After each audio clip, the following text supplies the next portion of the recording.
bendiga, queridos hermanos. Buenas tardes, buenas noches o buen tiempo en cualquier momento que sea que estén viendo este video. Agradecemos al Señor el privilegio de nuevamente poder estar juntos en un servicio para adorar el nombre del Señor, para poder predicar su palabra, y agradecer al Señor también el privilegio que nos da de poder compartir y tener esta comunión como iglesia, aún en nuestros tiempos de tanta incertidumbre, en este tiempo tan distinto que estamos viviendo hoy por hoy. Vamos a seguir esta tarde con nuestra predicación. Vamos a seguir hablando acerca del Evangelio, el Evangelio según San Marcos, y quiero invitarle a que leamos algunos versículos para poder de nuevo meditar en la palabra del Señor y ver el Evangelio en estos tiempos, como ya sabemos, estos tiempos de pandemia. Vamos a ver qué es lo que el Evangelio tiene para nosotros hoy en estos tiempos de tanta angustia. Así que les invito a que me acompañen y leamos juntos la palabra del Señor en el Evangelio según San Marcos, capítulo 3, y vamos a leer de los versos 7 al 12. Y lo vamos a hacer en el nombre de nuestro Señor Jesucristo. Dice así la palabra del Señor. Mas Jesús se retiró al mar con sus discípulos y le siguió gran multitud de Galilea y de Judea, de Jerusalén, de Idumea, del otro lado del Jordán y de los alrededores de Tiro y de Sidón. Oyendo cuán grandes cosas hacía, grandes multitudes vinieron a él. Y dijo a sus discípulos que le tuviesen siempre lista la barca a causa del gentío, para que no lo oprimiesen, porque había sanado a muchos, de manera que por tocarle, cuantos tenían plagas caían sobre él. Y los espíritus inmundos, al verle, se postraban delante de él y daban voces diciendo: Tú eres el Hijo de Dios. Mas él les reprendía mucho para que no le descubriesen. Que el Señor nos bendiga, hermanos, y el Señor nos ayude para que su palabra ilumine hoy nuestras vidas. Les quiero invitar a que hagamos una oración. Padre, te rogamos, Señor mío, que en esta tarde tú permitas que tu palabra nuevamente, Señor, traiga salud, traiga esperanza y traiga gozo a nuestras vidas. Señor, no descansamos en las capacidades del predicador, descansamos, Señor, en la dirección de tu Espíritu. No descansamos, Señor, en el conocimiento que podamos adquirir, sino que descansamos, Señor, en lo que tú has diseñado que esta palabra, Señor, produzca en las vidas de cada uno de los que la van a escuchar. Señor, rogamos que tu Espíritu Santo infunda fe, infunda aliento, nos dirija, nos corrija, nos exhorte, Señor, y también nos anime para poder confiar en ti, Señor, en estos tiempos de angustia. Padre, te ruego que desde ya nos bendigas a través de tu palabra y que permita, Señor, que tu Espíritu guíe al predicador y bendiga a tu iglesia donde quiera que ésta escuche tu palabra. Te lo rogamos en el nombre de Jesús. Amén. Amén.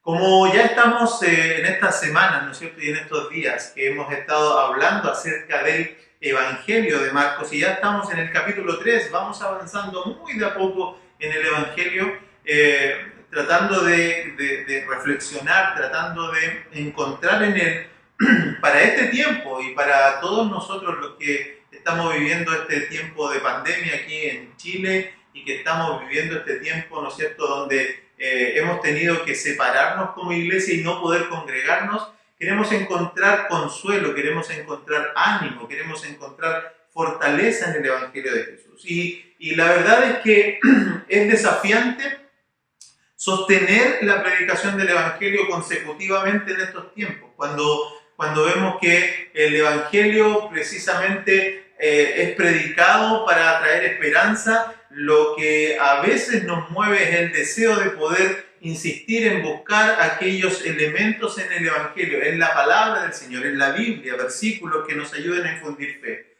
Pero tengo una convicción como pastor de la primera iglesia de Concepción, tengo una convicción como pastor de la Iglesia Unida Metodista Pentecostal y de la iglesia aquí en Concepción, de que no hay nada mejor ni nada más saludable para los corazones y para el hombre en angustia, para el hombre en desespero, para el hombre que no tiene consuelo y aún para aquellos que son creyentes fieles y que están sólidos y estables en la palabra, que oír el Evangelio para traer a nosotros salud.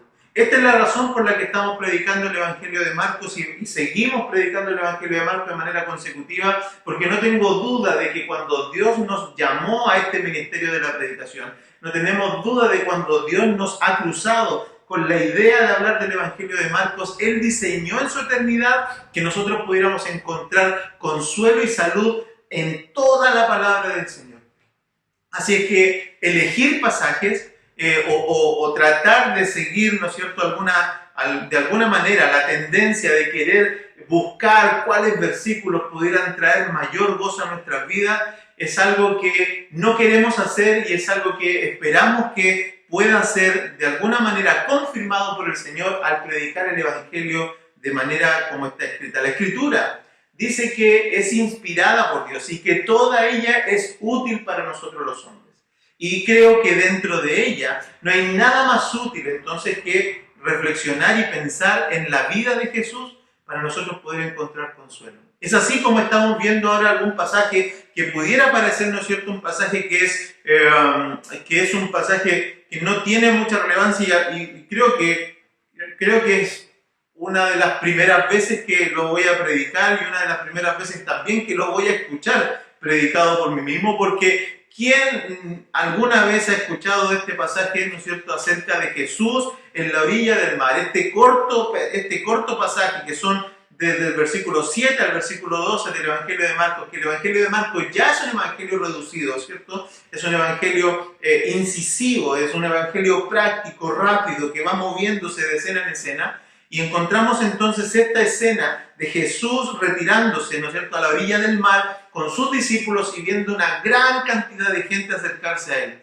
Al punto que Jesús tiene que preparar su barca, tiene que preparar una barca y decirle a los discípulos, ténganla siempre preparada. Y vemos además en este pasaje tan corto otro elemento que tiene que ver con estos espíritus inmundos, estas personas endemoniadas, ¿no es cierto?, que están dando gloria al Señor, están reconociendo su nombre y el Señor los hace callar. ¿Qué es lo que nosotros podemos observar, queridos hermanos, en este pasaje? ¿Qué es lo que nosotros podemos sacar como enseñanza? Creo que en este pasaje, como en toda la Escritura, entendiendo que toda ella es para nosotros útil, vamos a encontrar los elementos que nos permitan traer a nosotros la convicción de que Jesús mantiene el control de su creación, de que el Señor obra misericordia sobre sus hijos y de que el Señor ha establecido para nosotros un equilibrio en la manera en que estamos sirviéndole en su reino, aún en estos tiempos de pandemia. Así es que lo primero que quiero decir acerca de este pasaje es decir que una reflexión general, y creo que lo que Jesús nos comunica a través de este hecho que Él está viviendo acá es que el plan no puede ser modificado por los resultados. Y por lo tanto, de alguna otra manera o como contraparte, lo que vamos a ver es que los resultados no pueden dar forma al plan. Nosotros sabemos por el contexto y por lo que hemos visto ya de los capítulos anteriores y los pasajes anteriores de Jesús, es que Jesús se negó a una cosa y es que lo relacionaran con solo una parte de su ministerio, que era la misericordia o los milagros o el sanar a las personas. Jesús se negó a eso de manera rotunda y en algunos pasajes anteriores, como por ejemplo en el capítulo 1, cuando estábamos hace algunas semanas atrás hablando del ministerio de Jesús, en el capítulo 1, en el versículo 38. No sé si usted recuerda, pero ahí se establece una de las cosas que Jesús dice acerca de su ministerio. Cuando los discípulos lo vienen a buscar y le dicen, maestro, hay una gran multitud que te está buscando. Así que con la intención los discípulos de llevar a Jesús hacia donde estaba la muchedumbre para seguir él haciendo misericordia. Lo estaban usando como una especie de sanador, como una especie de persona que hacía milagros y entonces lo estaban utilizando en ese sentido. Y Jesús les dice y les aclara a sus discípulos, le dice, miren, vamos a otros lugares, a lugares vecinos, porque allí es necesario que yo también predique el Evangelio, porque para eso he venido. Jesús aclara entonces que la razón por la que Él está en la tierra es para mostrar o predicar el mensaje del Evangelio. La obra, efectivamente, y por supuesto en el caso de Jesús y en el caso del Evangelio, en el establecimiento de las iglesias, la obra tiene por supuesto efectos colaterales, Cuando uno predica el Evangelio, por supuesto que la necesidad es un imán, el Evangelio, para las necesidades de las personas. Por supuesto que cuando nosotros abrimos nuestras iglesias y cuando la palabra es predicada, hemos sido testigos de cómo en medio de la predicación, en medio de la administración de la palabra, o en medio de nuestros cultos, cuando la adoración está en medio nuestro, hemos visto cómo es que el Señor ha usado también esos momentos para bendecir a las personas. Es decir, toda persona que se acerca al Evangelio, además de ser salvado, además es sanado. Jesús lo hacía de esa manera, y cada persona que se acercaba, además de llevarse la grata nueva, las buenas nuevas de salvación, estas personas también eran sanadas, eran aliviadas de sus males. Jesús no separa entonces el Evangelio, el mensaje del Evangelio, con la misericordia. Y lo vemos en estos versículos porque de otra manera esta cantidad de gente no lo hubiera seguido. Dice el versículo 7 que Jesús se retiró al mar con sus discípulos y le siguió gran multitud. Esta gran multitud no eran personas solamente de Jerusalén, sino que eran personas de sus alrededores. En algún comentario leí por ahí que incluso venían personas a una distancia de más de 150 kilómetros. Y eso, para esos tiempos, es una gran distancia. Para esos tiempos y para esa tecnología. Recuerden ustedes que la mayoría de las personas caminaban, que la mayoría de las personas no tenían movilización como la vemos hoy. Así es que venir personas desde 150 kilómetros es una gran distancia. Y el Evangelio y la predicación de Jesús y las señales que él hacía y la manera en que él tenía de acercarse a las personas y no desestimar sus problemas físicos, ni sus necesidades, ni sus padecimientos, hizo que muchas personas vinieran a él. Sabemos que su ministerio principal no era sanar a las personas, pero de manera ineludible, ¿cierto? No podemos nosotros entenderlo esto de otra manera, sino que Jesús mismo no hizo una separación entre sus actos de misericordia y compasión con la predicación del Evangelio. Hay un versículo que no sé si exactamente se puede unir con esta reflexión que hago de la no separación de la verdad y la misericordia, pero que es precisamente Proverbios capítulo 16, verso 6, donde dice que la verdad y la misericordia, con verdad y misericordia, se corrige el pecado. Nosotros aprendemos de esto, hermanos, que en tiempos donde nosotros predicamos el Evangelio, la misericordia no puede estar disasociada de la predicación de la verdad. Es decir, alguien que predica la verdad y nunca hace misericordia con las personas, esa persona no está predicando un Evangelio completo. Dice el Salmo 85:10 que la misericordia y la verdad se encontraron y la justicia y la paz se besaron. Esas cosas están intrínsecamente unidas en el corazón del Señor. Vemos aquí que la multitud lo sigue por cierto, porque Jesús es una persona compasiva. Jesús es una persona amante. Jesús es una persona que no rechaza a las personas, que no las deja ir como vinieron. Que cada vez que alguien se acercó a Él, Él hizo misericordia con ellos. En este tiempo de angustia, el Evangelio de Dios seguirá siendo predicado y su providencia seguirá obrando en favor de sus hijos, hermanos. Debemos entenderlo de esta manera. Debemos entender que el Señor seguirá obrando misericordia aún en estos tiempos, cuando aún la misión sigue siendo la misma. Y la principal preocupación de ministros, pastores y predicadores, de todo aquel discípulo fiel del Señor, debe ser la predicación y la proclamación del Evangelio, pero aún en medio de esa obra misionera, aún en medio de esa obra de predicación, la misericordia debe estar asociada con el mensaje del Evangelio. Debe estar asociada. La compasión por los hermanos, la ayuda mutua, la colaboración, lo hemos estado estudiando en otros pasajes o en otros libros, incluso en las epístolas de Pablo, como en Corintios, por ejemplo, en 2 Corintios, cuando Pablo establece la ofrenda para los pobres de Jerusalén.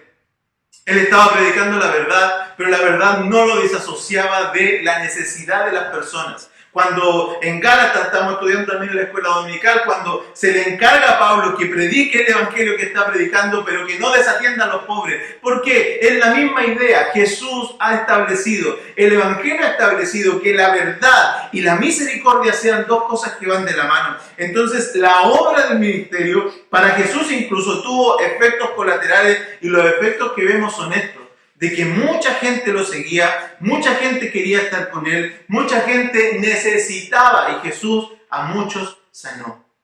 Jesús a muchos sanó y lo sigue haciendo hoy.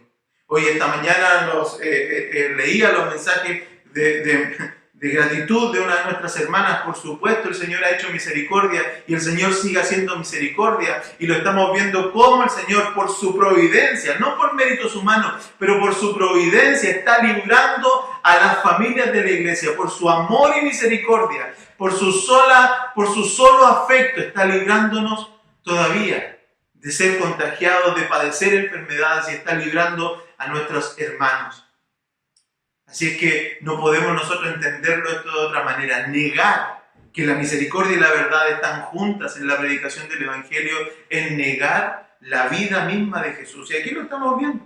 Jesús está siendo guiado, Jesús está siendo seguido por multitud, y el Señor está obrando misericordia con muchos. Pero si el evangelio, o si la obra que Jesús está haciendo, tiene estos efectos colaterales de traer muchas personas, a nosotros también debe hacernos reflexionar de que la multitud no es un garante de que el ministerio sea sólido.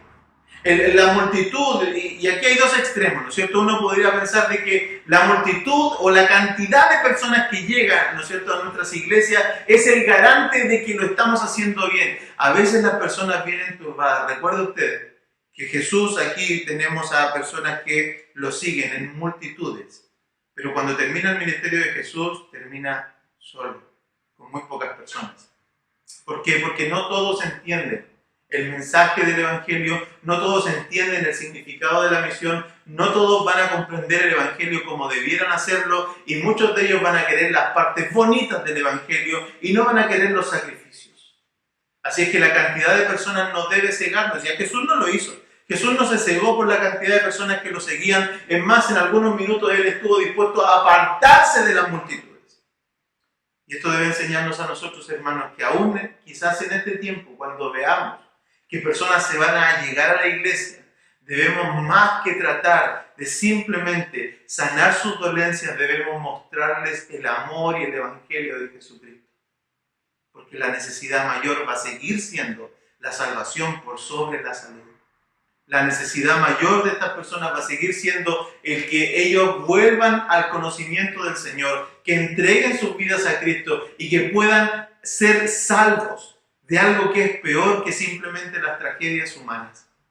Jesús sabe que la obra tiene efectos colaterales, pero Jesús también sabe que la buena disposición no puede desviar la misión que Él tiene. Y eso es lo que vemos nosotros en el versículo 8, dice, de Jerusalén, de Idumea y del otro lado del Jordán, de Tiro y Sidón. Y cuando llegaron las grandes multitudes vinieron a Él, dice, versículo 9 y 10, dijo a sus discípulos que le tuvieran siempre lista la barca a causa del gentío, para que no le oprimiesen. Jesús sabe que la buena disposición o los efectos colaterales de hacer misericordia no pueden distorsionar, no pueden desviar el plan de la misión que la iglesia tiene, ni que Él tenía en la predicación del Evangelio. Además, nosotros debemos saber que, además de que esta buena disposición de hacer misericordia no debe desviarnos, como también está sucediendo en estos tiempos, que ahora, claro, esto se ha reducido, esa discusión, a casi nada por los efectos de la salud mundial, ¿no es cierto? Pero hasta hace un tiempo se estaba discutiendo cómo es que las iglesias debían volcarse a la ayuda social y debían volcarse, ¿no es cierto?, a lo que se llamaba la justicia social, y que eso era el Evangelio. Y Jesús está mostrando que esa buena disposición de hablar, ¿no es cierto?, o de hacer misericordia, no debe desviarnos de la misión. Pero además de eso, y creo que ahora más importante que eso, además, la misión no debe ejecutarse con confianza excesiva, hermanos. La misión del Evangelio no debe ejecutarse con confianza excesiva, con una confianza que caiga incluso en la despreocupación de ciertos elementos. ¿A qué me refiero con esto? Jesús, mire, está diciendo una cosa que pareciera ser algo que uno dijera, pero ¿cómo Jesús se está preocupando de eso? Y creo que este pasaje nos muestra un aspecto más de una cosa que es tan real y evidente en Jesucristo, de que Él es Dios, pero también es hombre. Y es consciente Dios como en su deidad, de su poder, pero también es consciente de su naturaleza como hombre, y es que entonces Él sabe que no puede tener una confianza excesiva. Esto nos enseña a nosotros, hermanos amados, que Jesús era tanto divino como hombre. Nos enseña que Él era consciente del descontrol que las personas podían tener en estas situaciones. Nos enseña además que tomar los resguardos es sabio. Nos enseña además que si confiamos en el Señor, sí, debemos hacerlo absolutamente. Debemos confiar en el Señor absolutamente, pero no debemos desafiar al Señor con nuestros actos. La misión, por supuesto, debe ser una cuestión cuidada y resguardada. Es cierto que estamos bajo la dirección del Señor, es cierto que estamos bajo la dirección de su Espíritu, es cierto que Él nos respalda, es cierto que Él nos bendice, es cierto que Él nos guarda, nos cuida y es capaz de curarnos. Pero también es cierto que nosotros debemos ser sabios y sensatos en no tentar al Señor nuestro Dios. Alguien decía que este pasaje se podía aplicar cuando estamos mirando que el Señor quiere una barca ahí en caso de que la gente lo apriete mucho, con el descuido que algunas personas tienen al ir al ministerio o de pensar que el Señor en su soberanía tiene que cuidarlos y guardarlos. Y lo hacía en relación con el ministerio, por ejemplo, de un misionero que se prepara y que quiere predicar la palabra, pero que no sabe nada de la cultura donde va, y él simplemente se va a ese lugar queriendo predicar la palabra, sabiendo un poco cómo predicar la palabra, pero no averigua nada de la cultura. No averigua nada de las cosas que suceden en ese lugar, no averigua nada de las leyes, no averigua nada de las costumbres de las personas, y se va simplemente confiando en Dios sin tomar resguardos.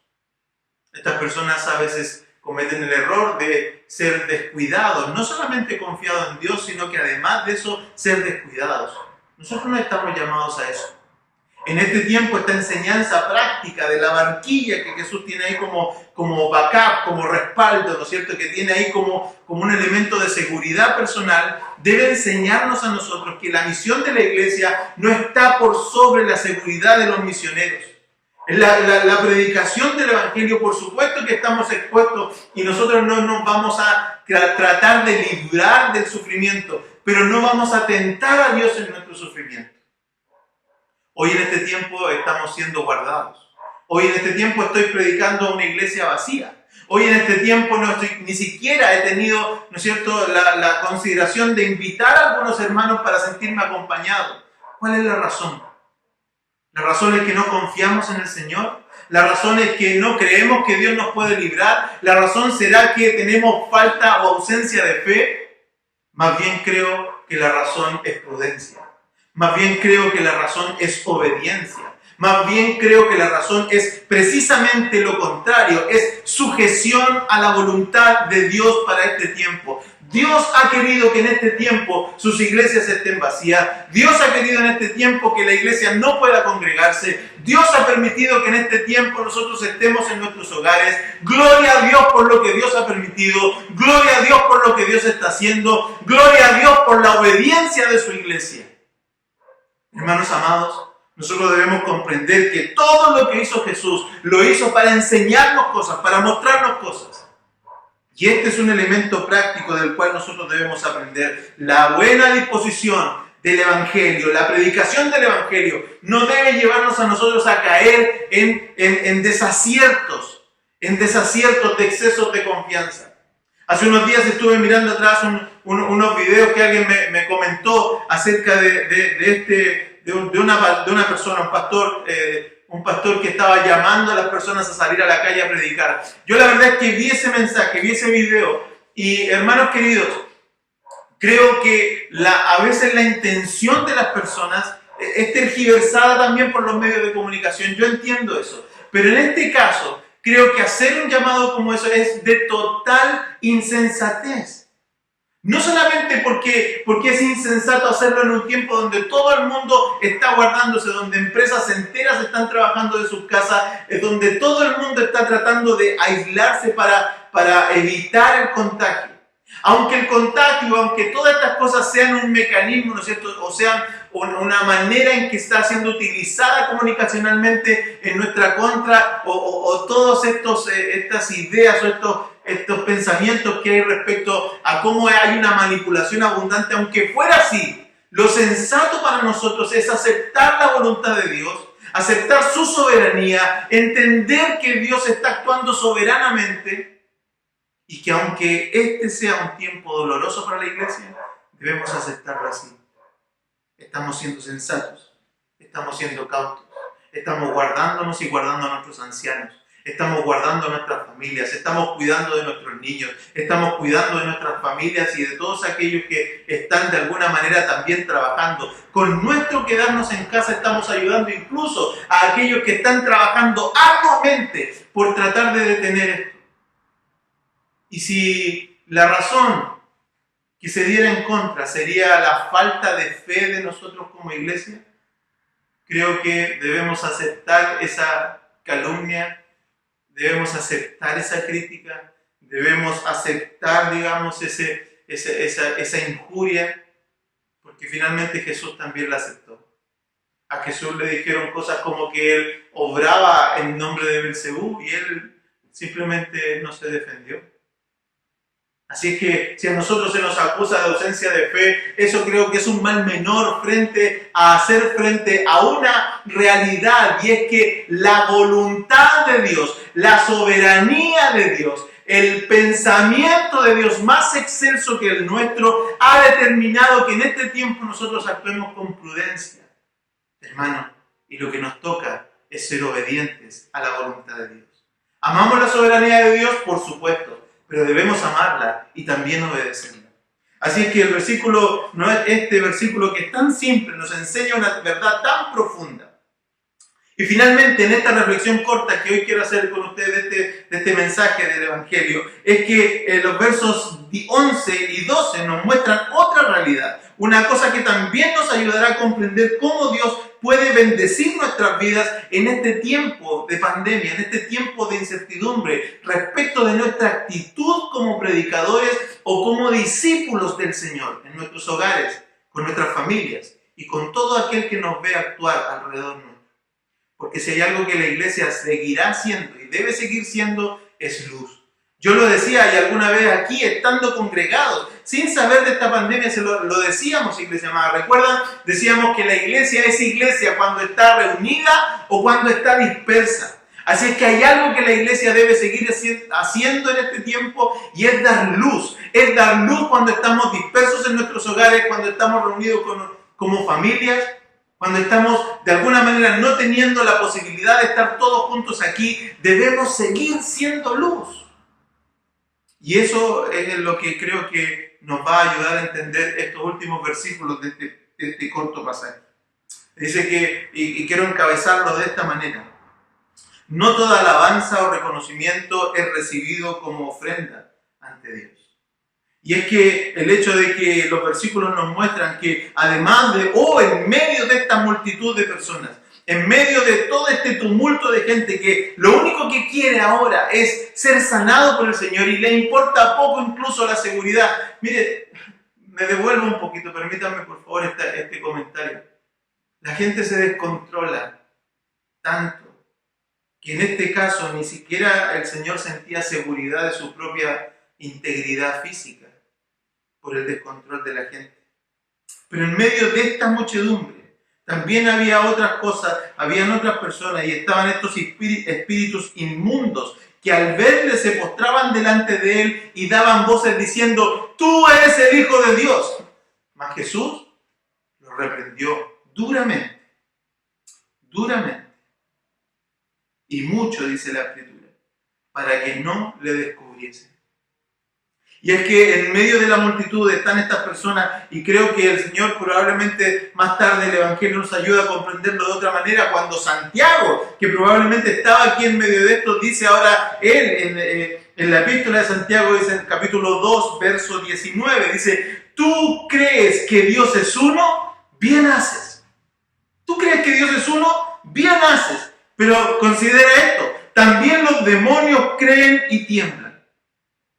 Es decir, que Jesús nos está mostrando en este pasaje que Él no va a recibir honra, ni gloria, ni reconocimiento de cualquier persona. Aquí hay varias opciones, y al menos he listado dentro de lo que he visto de este pasaje, al menos 3 opciones que se dan para que el Señor pudiera estar reprendiendo a estos demonios. La primera es que proclamar el amor de Jesús, proclamar a Jesús como Hijo de Dios era una cuestión tan inalcanzable, o que debía estar tan separado de los demonios, que Jesús probablemente lo está reprendiendo por eso. Su nombre es santo, su nombre es puro, y ellos no tenían autorización para ni siquiera nombrar al Dios Santo, a Jesús como el Hijo de Dios.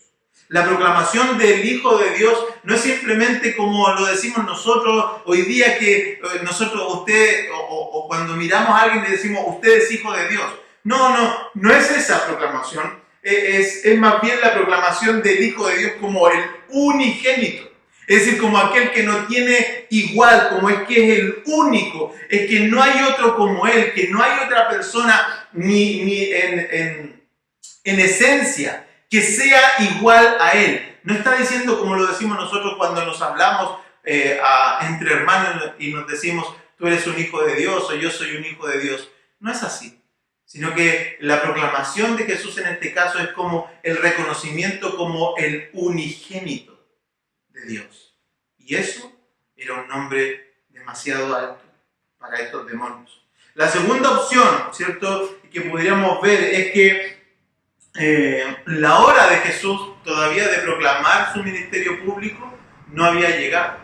Lo que las personas hasta ese minuto entendían o querían, recuerden ustedes que cuando alguien estaba buscando un Salvador, cuando el pueblo de Israel estaba buscando un Salvador en ese tiempo, estaban esperando la llegada de un Salvador, pero que iba a ser local, que los iba a salvar a ellos como un profeta, ¿no es cierto?, que los iba a librar de nuevo de la opresión, porque a eso estaban acostumbrados ellos. Israel estaba acostumbrado a ser librado de la opresión.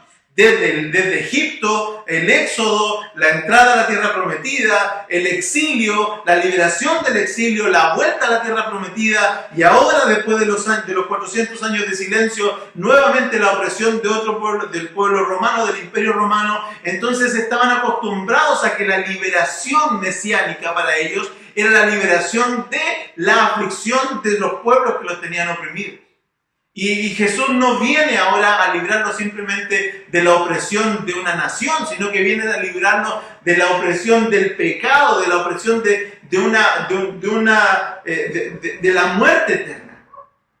Entonces Jesús está probablemente también callando la boca de estas personas diciéndoles que la hora todavía de manifestar su ministerio público, de contarle a todos cuál era la razón de su ministerio, todavía no había llegado. Pero lo tercero que podríamos también esbozar respecto a este versículo es que Jesús estaba de alguna manera callando a estos demonios para no ser asociado con los demonios o con Satanás. Más adelante en los versos 22 del capítulo 3, los mismos fariseos decían de Jesús: por Belcebú echa fuera demonios. Probablemente Jesús tampoco quería que lo asociaran con ellos y hace callar a estos demonios. Pero una cosa que es más evidente, hermano, y que podemos nosotros encontrar entonces como enseñanza para nosotros hoy, es que el mensaje o la proclamación, de nuevo, si es que lo que estamos hablando o si lo que está en juego aquí es el evangelio, la pureza del evangelio del Señor, es la pureza del mensaje que puede rescatar a una persona del infierno y llevarlo a la vida eterna, el mensaje debe ser coherente con el mensajero.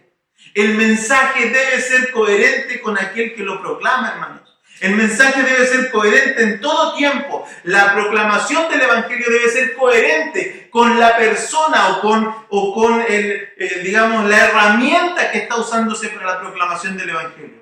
Es de aquí que extraemos nosotros muchas, digamos, aplicaciones prácticas para nuestra vida. Es de aquí que nosotros podemos entonces ver, queridos hermanos, que no podemos hablar bonito cuando nuestras obras son feas, por decirlo de alguna manera. No podemos nosotros proclamar un evangelio hermoso y hablar y llenarnos la boca de evangelio cuando en casa o cuando nuestros actos privados no son equivalentes con la verdad que proclamamos con nuestra boca. Y eso nosotros somos testigos de cuánto daño ha hecho el evangelio. ¿Cuántos testimonios hay de personas que incluso se cuentan, ¿no es cierto?, testimonios de que las personas, ¿no es cierto?, mientras un pastor está predicando, de abajo la esposa le está diciendo no lo hace así. O cuántas veces los mismos niños, nuestros hijos, nos ponen en evidencia diciendo cosas como que nosotros no actuamos de la misma manera en que hablamos.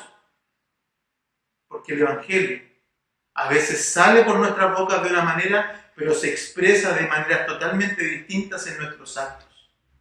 Y el Señor está reprendiendo a estos demonios porque Él no les va a permitir que ellos hablen o proclamen el dulce nombre de Jesús con sus bocas sucias, con sus bocas llenas de espanto, de terror, de abominación. Entonces no podemos nosotros hablar bonito, ¿no es cierto?, hablar del Evangelio cuando nuestros actos son diferentes a la realidad del Evangelio. Pero esto también tiene algunas aplicaciones prácticas para nosotros hoy en este tiempo de pandemia, hermanos. Y es que el mensaje del Evangelio siempre debe ser coherente con nuestros actos, siempre debe ser coherente con nuestra reacción, siempre debe ser coherente con la manifestación de nuestras emociones. Es de ahí entonces que también podríamos decir de esto que no podemos nosotros comunicar convicción respecto al Evangelio cuando nosotros mismos no tenemos testimonio. Cuando no tenemos testimonio de las cosas que estamos hablando. Cuando solamente en nosotros hay teoría. Cuando solamente en nosotros hay simplemente teoría aprendida de otros o testimonios aprendidos de otros. Estos días hablábamos con la iglesia, recuerdan ustedes cuando estábamos el día martes o jueves, no me acuerdo en qué día estábamos conversando y hablábamos de este pasaje en Jeremías capítulo 16 cuando Dios les da un cambio de nombre al pueblo. Dice, ya no me van a conocer como el Dios que los sacó de Egipto, sino que ahora me van a conocer como el Dios que los trajo de vuelta de la esclavitud. ¿Qué quería decir Dios al pueblo?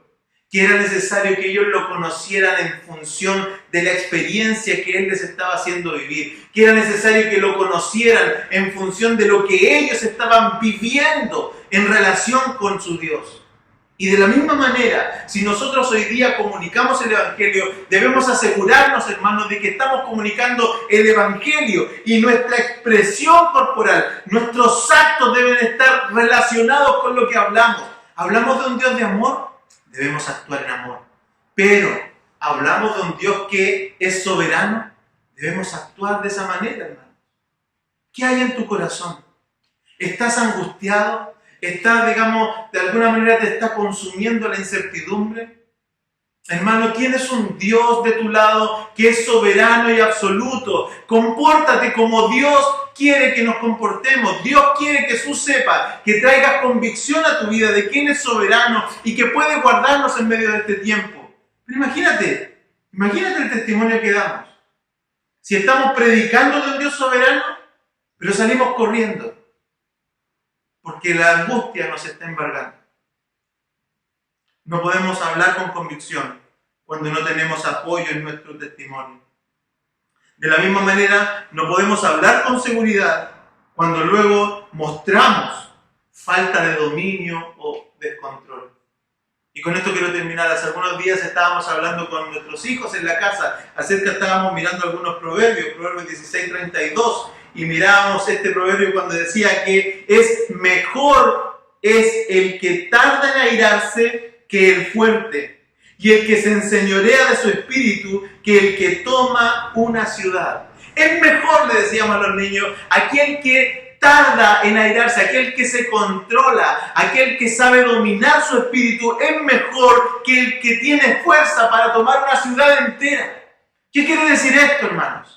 ¿Qué quiere decir esto? Precisamente esto, que tenemos que de nuevo tener coherencia entre lo que decimos y lo que hacemos. Si sabemos que tenemos un Dios que gobierna todas las cosas, debemos actuar como que somos hijos y somos coherederos de ese Dios que gobierna todas las cosas. Debemos actuar, hermanos, y traer a nosotros en la memoria todos aquellos pasajes que nos muestran de que Dios es suficiente para nuestras vidas, que el Señor está dominando porque es mejor testimonialmente, es mejor como ejemplo, es mejor como luz para el Evangelio, una persona que logra aquietar su espíritu confiando en el Señor Jesucristo. Alguien que logra aquietar su alma confiando en que Dios es soberano sobre su vida y sobre su destino, sobre su futuro, sobre los próximos días, sobre su salud, sobre su economía, sobre todo lo que nosotros tenemos que percibir en este tiempo como indeble.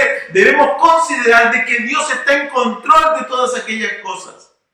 Hermanos, Dios te ama. Dios sigue siendo y estando en su trono. Dios sigue gobernando todas las cosas. Y Él lo que pretende y quiere de nosotros es que actuemos en este tiempo en consecuencia. Porque Él no quiere a ningún demonio declarando que Él es el Hijo de Dios. Él quiere a sus hijos declarando que Él es el Hijo de Dios. Él quiere a sus siervos declarando que Él sigue reinando. Él quiere a sus discípulos mostrando la luz del Evangelio a otros. Él no quiere a demonios, no quiere a Satanás. Él sabe que incluso los demonios saben más de teología que nosotros. Él sabe que los demonios conocen más a Dios que nosotros. Ellos estuvieron allá, nosotros no. Pero Dios no quiere a los demonios, ni siquiera a los ángeles quiere dando testimonio de Él, sino que quiere a sus hijos, a los que estamos aquí, a los que estamos sufriendo, a los que tenemos miedo, a los que tenemos ansiedad. Pero quiere que estos pocos que estamos aquí, indebles como somos, afligidos como estamos, quiere que demos testimonio de que Él es suficiente para nuestras vidas. Porque así lo ha hecho antes y así lo seguirá haciendo. Así que al final de este mensaje quisiera terminar con algunas aplicaciones simplemente para nosotros, que nos traen y nos recuerdan estos pasajes para nosotros. El primero es que, hermanos, no debemos desconfiar de la compasión de Dios. En medio de la predicación del Evangelio, el Señor va a sanar a muchos. En medio de la predicación del Evangelio, el Señor va a proveer para muchos. Hermano, yo no necesito hacer un mensaje del Evangelio para decirte, el Señor te va a resolver todos tus problemas, el Señor te va a responder tus necesidades, el Señor te va a sanar. Vive Dios que Él lo hará, pero a través de la predicación del Evangelio, no disasociado de estas cosas. Yo no necesito esbozar una cosa tan particular como la provisión de Dios, porque eso no es tan necesario para nuestras vidas. Sin embargo, Dios, en medio de la predicación del Evangelio, en medio de seguir estos pasajes modestos como lo estamos predicando, sin ningún, digamos, pretensión más que hablar del Evangelio y mostrar a Jesucristo y dejar que Él reine y viva en nuestros corazones, en medio de eso vive Dios que va a proveer para tu casa, vive Dios que va a proveer para tu familia, vive Dios que te va a ayudar a pasar este tiempo de angustia, vive Dios que te va a sostener para que tu corazón no decaiga, para que tu fe se fortalezca, vive Dios que lo va a hacer, porque a Él lo que quiere es precisamente que a través del Evangelio nuestras vidas sean prosperadas. Así que no desconfiemos de la compasión de Dios, no desconfiemos del amor de Dios, no desconfiemos de su cuidado, no desconfiemos de que Él seguirá sanando, no desconfiemos de que Él seguirá haciendo misericordia con sus hijos, porque Él lo sigue haciendo en este tiempo. Y no depende de hombres, no depende de que estemos juntos, no depende de que haya un bonito servicio, no depende de que haya coro. Hoy en tu casa puedes recibir el beneficio de la virtud de la sangre de Jesucristo. Hoy. Y no depende de los medios. Depende de Él, de su gracia y de su amor. Lo segundo, no debemos abusar del amor de Dios.